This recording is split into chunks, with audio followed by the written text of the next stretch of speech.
কি অবস্থা? আমাদের সমাবেশ মাত্র শেষ করলাম, আর ওদের প্রোগ্রাম চলতেছে, 3000-এর মতো স্টুডেন্ট আছে।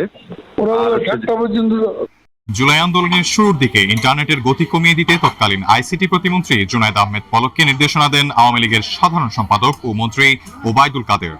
এমন একটি ফোনালাপ আন্তর্জাতিক অপরাধ ট্রাইব্যুনালে দাখিল করেছে প্রসিকিউশন।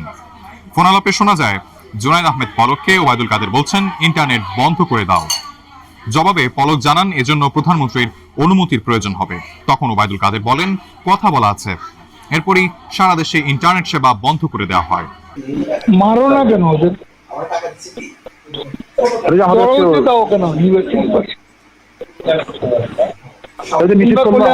হালকা হয়ে যাবো,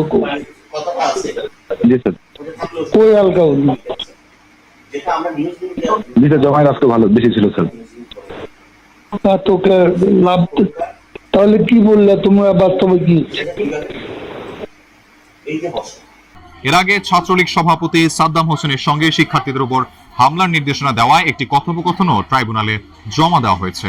জুলাই হত্যাকাণ্ডের মামলায় ওবায়দুল কাদের সহ 7 জনের বিরুদ্ধে প্রসিকিউশনের 3 দিনের যুক্তিতর্ক চলছে আজ।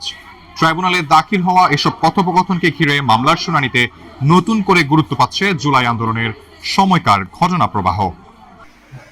জমায়েত মানে জমায়েত আর বিএনপি যোগ আজকে স্যার আসছে স্যার, ছাত্র দলের নেতৃবৃন্দ আসছে, তো যে কারণে জমায়েতটা মানে এটা কিছু করার নেই।